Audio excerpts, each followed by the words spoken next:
Hey guys, so today I want to talk about some of the contradictions of Scientology and psychology and the treating of people with conditions, at least from what I've seen. To those familiar with autism, Asperger's, I know it's now called the autistic spectrum disorder. Can you imagine one of the staff, and I've seen this several times, we had several people, but can you imagine someone on staff is autistic and they go through one of their situations, one of their fits? I've seen it. My son, stepson, he's autistic. I lived with him for 12 years. And I understand it. I did my studies. I actually thought I was autistic at first because of him. I looked at him and observed him and said, wow, man, I've got a lot of similarities. And that's how I discovered I have schizoaffective. So, can you imagine as a staff,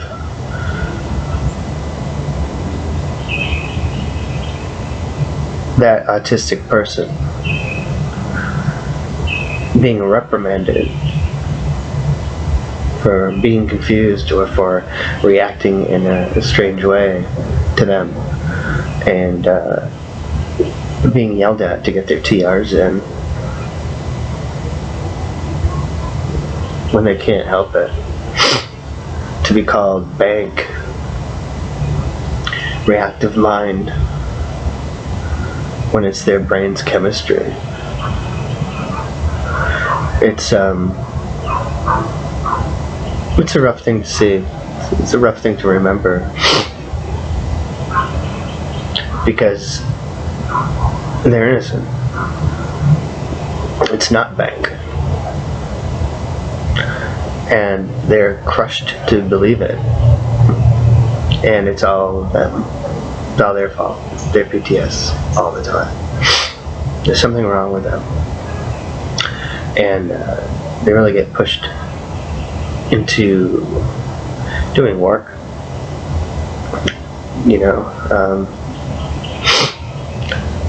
They get pushed into more simple jobs.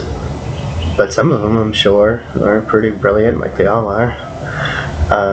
Meaning, maybe they do higher positions. Actually, I knew a staff member, and this is my own opinion. I think he had autism. And he was in the treasury, and he was there the entire day I ever knew him. I think his whole career he was there, and that's over 20 years, 30 years. Could be more, but for sure he had something going on.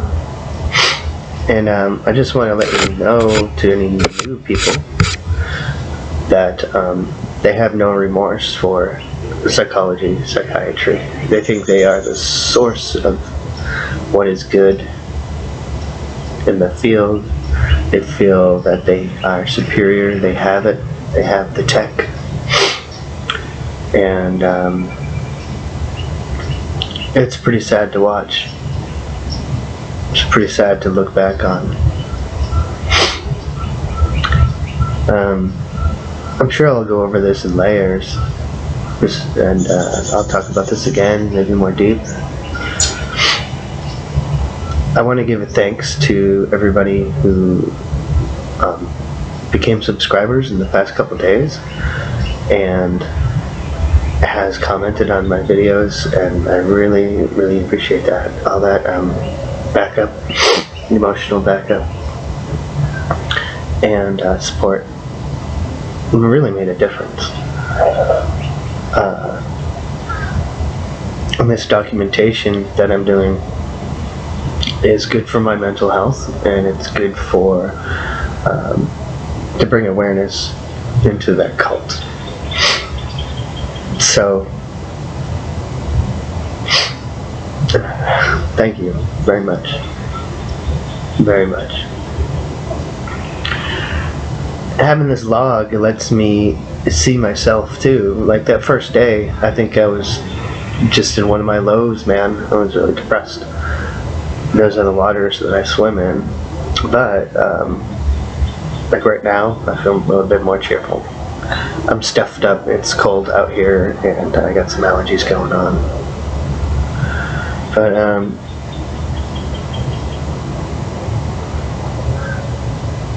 I'm trying to think of another situation.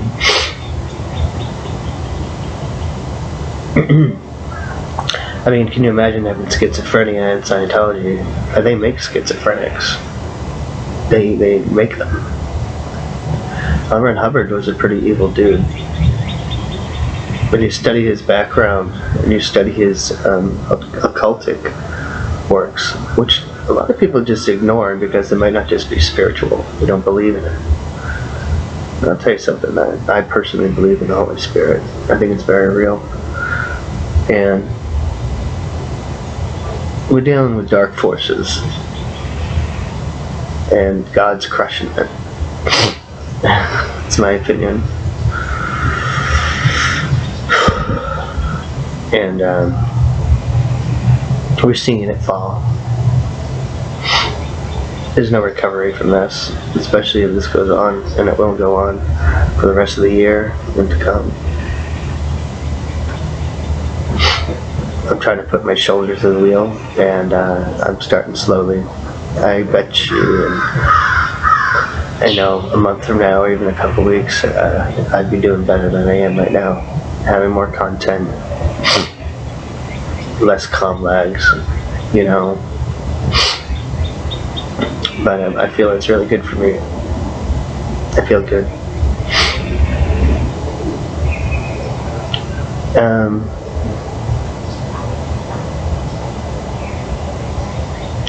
Yeah, I've seen people who have full-blown conditions being yelled at to do their OWs. And the person who has to do their OWs just start freaking out like, oh my god, what am I going to do? Like, it's a real panic attack. They probably just evaluate the shit out of him. Think, oh, he's just a DB, degraded being. He's that way because of his ethics. Oh yeah, like people say, ex-Scientologists say here on YouTube. It's all about pulling everything in. So imagine being told that you pulled in your own condition through a past life or a karmic effect or what have you. I used to believe that because of Scientology indoctrination. I remember I'd see people who were in wheelchairs or rough shape, and I'd say, well, I wonder what they did. Well, they're getting in their own ethics. They taught you that too. Well, there are people getting in their own ethics by stopping themselves, by getting injured. Fucking stupid.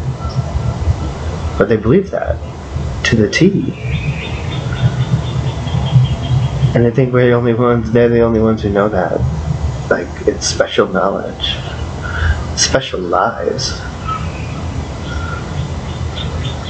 Special lies. Specialize. They specialize in special lies. Whatever.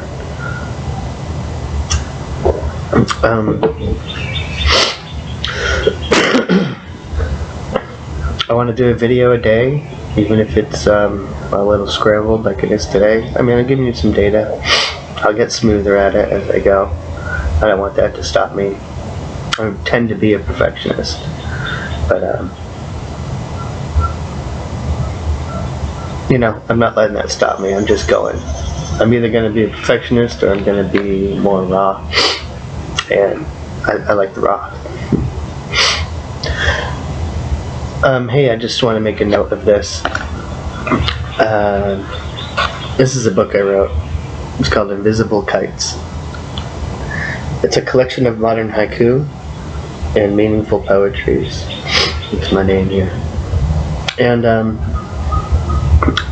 I once got it published in Amazon, and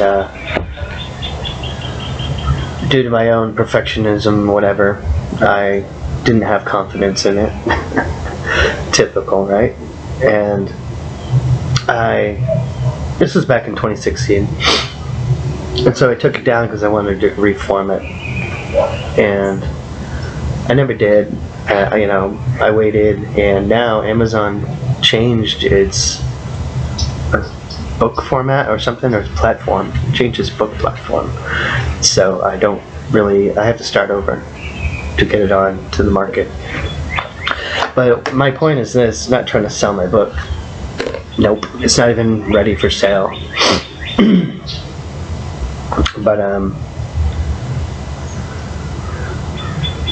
I like to just post some of these once in a while on the community posts. I like to post some of the haikus that I've done to share it with you and maybe give you some enlightenment in the day.